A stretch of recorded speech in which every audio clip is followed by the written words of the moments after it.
What's up, comic book fans? This is TB Comics coming at you again in the month of March.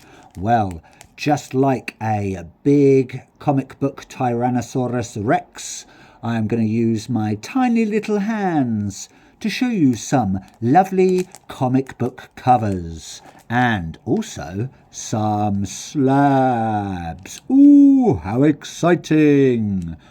The anticipation is palpable, shall we say. Anyway, let's get stuck in, shall we, my little comic book heroes? First up, we're going to go to Mad Cave Studios for some Gatchaman, or Battle of the Planets if you're in the UK and probably the rest of Europe. This is issue number 7 of the Gatchaman series, and we have Cullen Bunn, Chris Batista, Carlos Lopez, and Buddy Bedoin on this one. This is issue number 7, and we have got part of the Gatchaman Science Force there, booting someone right in his face. Pshoo, take that, bad guy. And we have got Galactor there in the background with his ominous eyes looking down upon this fight scene. Who knows what's going to happen, eh?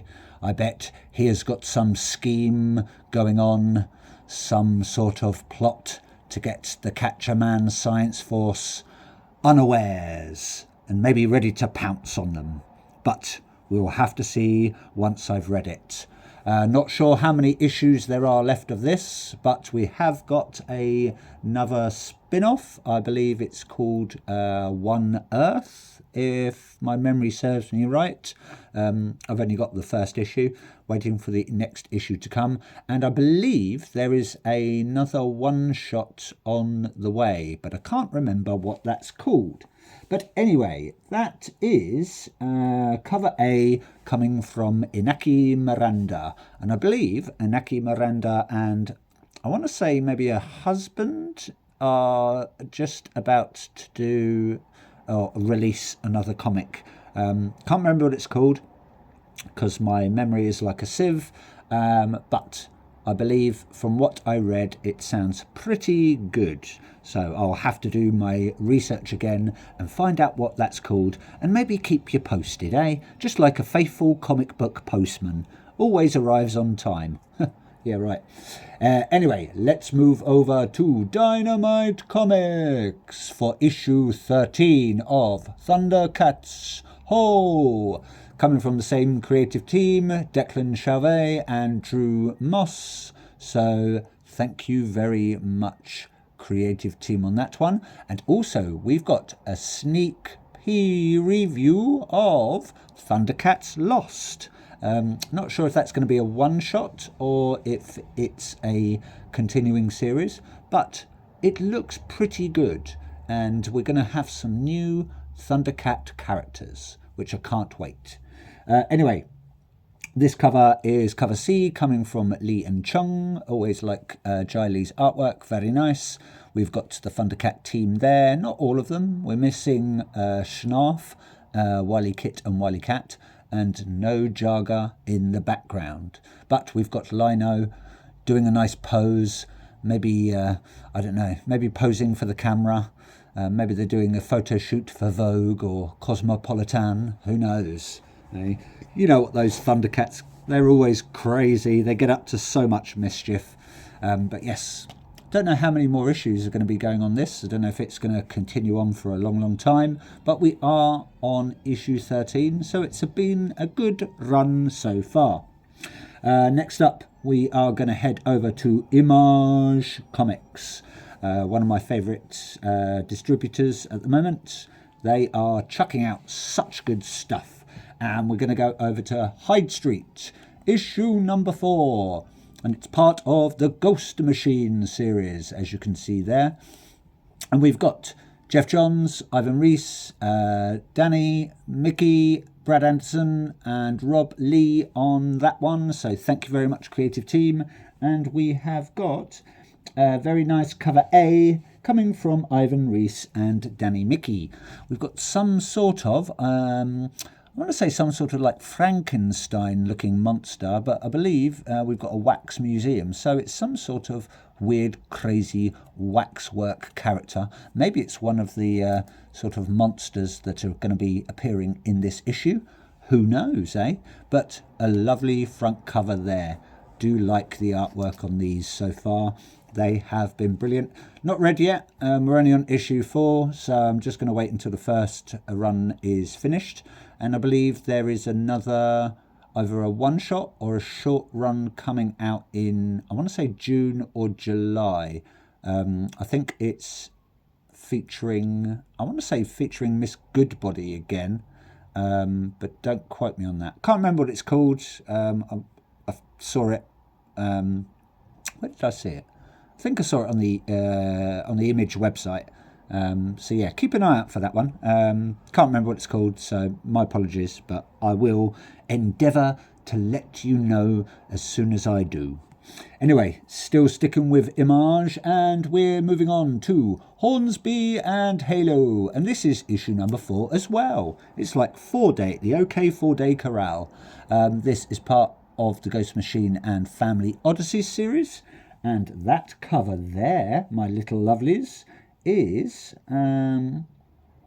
that's cover C, coming from Kyle Hotz and Dan Brown. So thank you very much, Kyle Hotz and Dan Brown, on that one.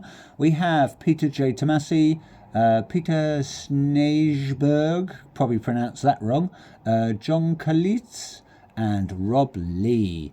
Wow, aren't they busy little bees, these comic book creators, eh? Such appreciated, though. Such appreciated. But yes, we've got our 2 characters there.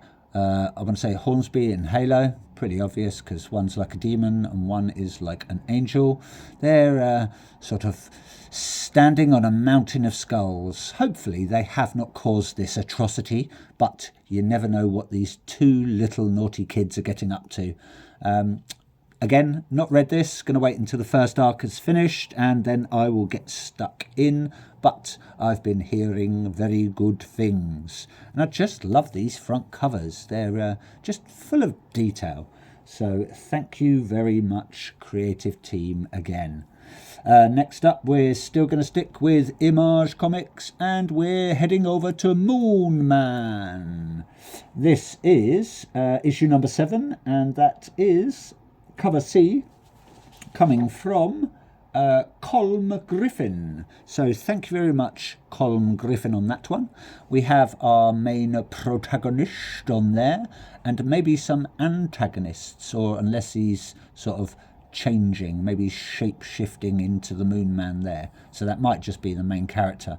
But we've got a nice little birdie, so maybe it's representing a bit of peace. Maybe this is a nice peaceful issue. We've got some sort of building there. Not sure if that's a relevant sort of addition to the front cover. I don't know. Maybe that's where he lives. Maybe he's quite, rich and he lives in this building. But who knows? But that's a very nice, quite pastel colours for that. But a nice cover indeed. Still sticking with Image, and we are going to Knights versus Samurai, and this is issue number 6, coming from David Delsmashian, Melee and Ariola, I want to say. We've got a very nice cover there.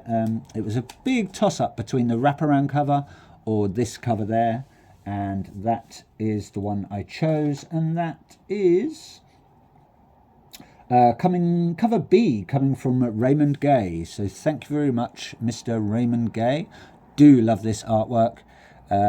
Very, very detailed. We've got our samurai warrior there, maybe a Ronin, or I don't know, maybe he's just some sort of shogun assassin, just standing on all the knights that he's defeated. But this dragon there, is he a friend or is he a foe? Who knows? Maybe that dragon's getting ready to pounce, or maybe he's just noticed something. Maybe he's got like a little cut on his hand and he's just noticed it. Maybe it's a big paper cut from reading some comics, and he's just like, oh my God, that really, really hurt. And, he's a bit angry about the paper cut. You never know, do you? But this samurai is well equipped. He's got his samurai sword. He's also got his nice bow and arrow and some little quivers there to go with it. And the birds are pecking out some of the knight's eyeballs there. Little feast for crows, eh? Anyway, moving on. Still with Image, and we're going to issue number 2 of The Seasons. What season are we in now? Is it still winter, or are we actually in spring now? I think we're in spring now anyway, but whatever. Anyway, this is The Seasons, coming from Rick Remender and Paul Azaceta, or Seta, I'll never know how to pronounce that, and also with Mateus Lopez. So thank you very much, creative team. I was lucky enough to get my hands on the nice, I want to say that's the 1 in 15, but it might be a 1 in 20 variant. Cover B, coming from Raymond K. Perez. So thank you very much, Mr. Perez. We've got our crazy characters on the front, all sort of like hanging off a washing line. We've got someone's bra there, some nicky-nacky news, but we've also got some crazy characters in the background that you can just see. Don't know if they're going to be main characters or they're just little, sort of artists' additions just to make it all nice and colourful. But looking forward to reading this. I believe I've got a nice, quite a rare sketch variant coming soon. Not sure when that's going to come, but I will feature it in one of my videos. Same sort of style as that sketch variant I had with the Lucky Devils. I think it's like a 1 in 100 variant or something like that. So I'm looking forward to seeing what the sketch is. And there's also a nice like 1 in 250. I believe it's a unique sketch variant from Paul Azaceta, or Seta, but that is quite expensive, coming in at about £170. So I'm very tempted to buy it, but I don't know. We shall see how much my bank balance is after my next lot of comics comes in. But yeah, really digging these covers. Apparently the story is really good. It's got a bit of I've said before, bit of a Studio Ghibli vibe to it. Haven't really read much, so I don't know what the story's about, but like I say, hearing good things, so can't wait to get stuck into this at some point. I've shown this before, but I'll show it again because I managed to get the replacement cover of this. It is Epitaphs from the Abyss, coming from EC and Oni Press. This is the archive edition because the one I got was damaged. That's issue number 8. Not sure how long this run's going on for, but it's doing well. That is cover E, Ryan Hughes Archive Edition. I believe it's like a 1 in 50 variant. Same as all the other archive editions, so I'm not going to really go into it. But we've got some short stories there. 3 of them coming from, I want to say, Stephanie Phillips, Valeria, is it Berzo? Brendan Hay, is that PJ Holden and John McRae. We've got Joshua Hale Flakov, I want to say, and Andrea Sorrentino. So thank you very much, creative team. Can't wait to start reading these. And then we've also got from EC, we've got some sorcery. Ooh, spells, magic, incantations, voodoo, mysticism. Who knows what's going to happen? But we've got some tiny people in a cage in Cruel Kingdom, issue number 3, I believe. Yes, as I was saying, sorry, some tiny little people there. They look like they've been trapped, maybe by some giant. Maybe it's Land of the Giants, if you remember Land of the Giants. I'm sort of letting slip how old I am there. But honestly, I'm not that old. I just remember all the reruns.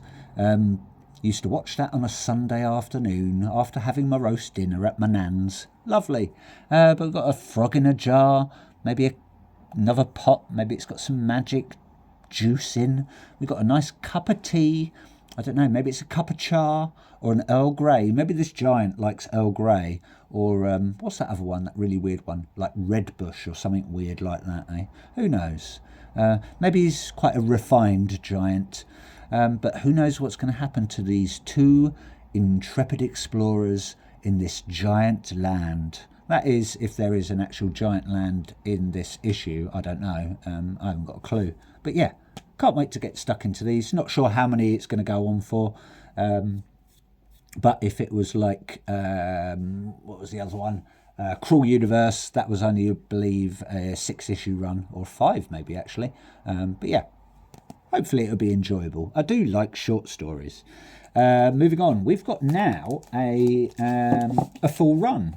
So I'm just going to flick through these, turn them the other way around, otherwise I'll be working back to front. Don't like working back to front, eh? You get all confused, all turned around.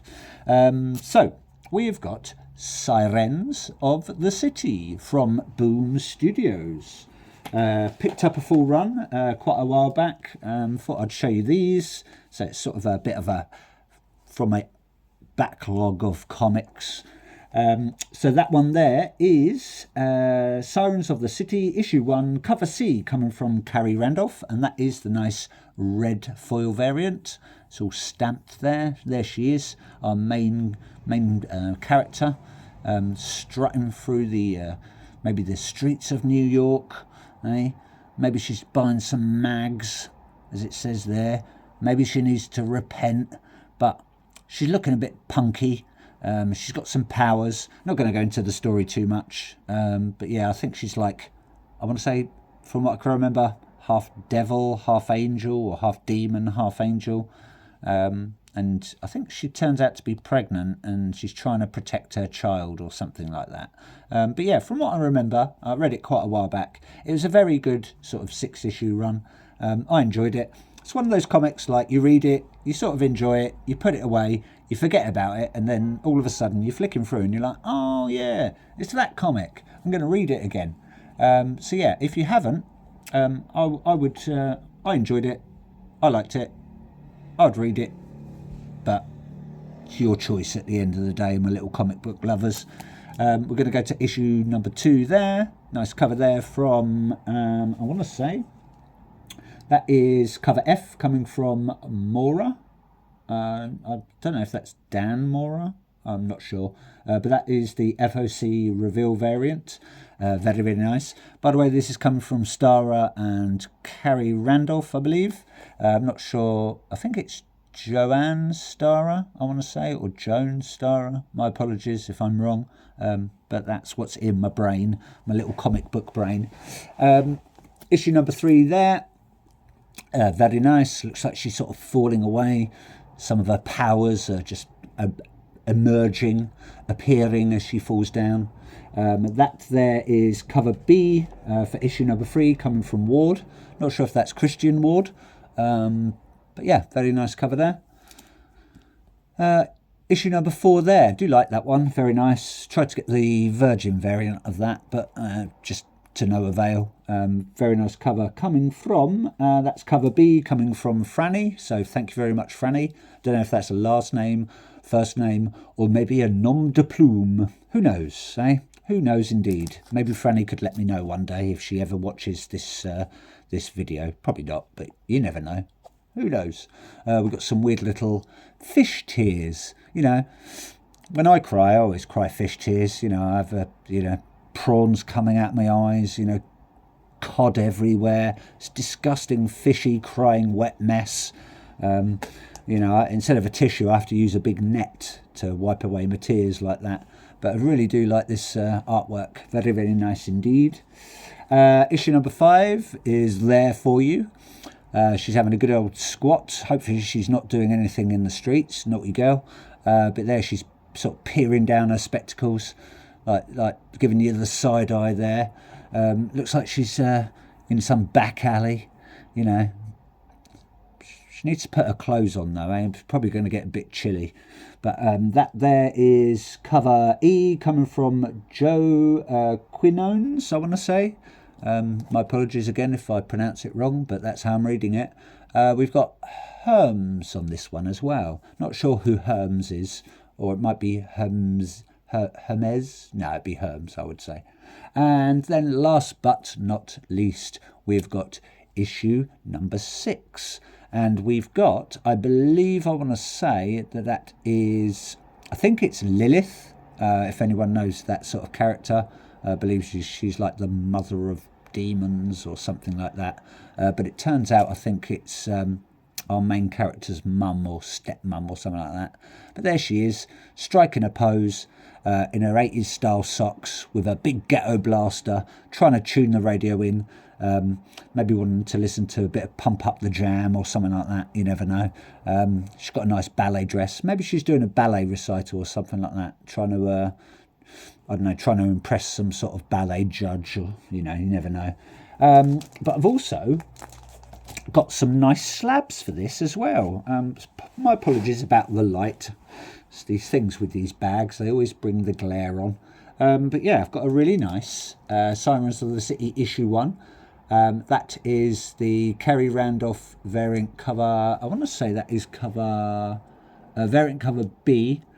I want to say it's 1 in 50, but it might be the 1 in 75. But it's a very nice blue embossed stamped cover there. It's Kerry Randolph on the cover art, and yeah, it's Joanne Starrer. There it is on the story. Got there in the end, didn't we? But yeah, really nice cover there. My apologies about the glare. I'll just keep moving about so it's not in your way. And also, I got graded issue number 2, which is coming from, I believe that's coming from Torin Clark. So thank you very much, Torin Clark. Really nice cover there. That is the Virgin cover, I believe. Yes, Virgin cover. Do like that one. And then last but not least, I was lucky enough to get my hands on this Absolute Batman issue number 1. I believe that is the 4th printing, but I got the very nice Akira homage black and white gold stamp foil variant. This has come from Scott Snyder, Nick Dragotta and Frank Martin. So thank you very much, creative team, on that one. And this cover is coming from Javier Fernandez, I believe. So thank you very much, Mr. Hernandez. Very nice back cover there. Got a bit of glare because it's a foily, but really nice. Come from the Comic Corner, and it's part of the All In series. But anyway, that's it from me. I'm going to give you a nice little fun fact. It's definitely a fun fact, but it's possibly not true. The comic artist Tim Sale, quite well known for drawing Batman and company, he actually put himself up for sale once on a certain auction website, but no one wanted to buy him. He was just too expensive, and he kept on doing it until he ended up in a bargain bin. And now he's only going for a couple of dollars. So I just don't know why no one would want to buy him. But anyway, it's a fun fact, but it's possibly not true. Anyway, that's it from me. I hope you like what you saw. If you didn't, I don't really care. And if you did, thumbs up. Please leave a comment. Please like. Please subscribe. All that stuff that I say at the end of these videos. Thank you for watching, comic book lovers. Ta-ta for now.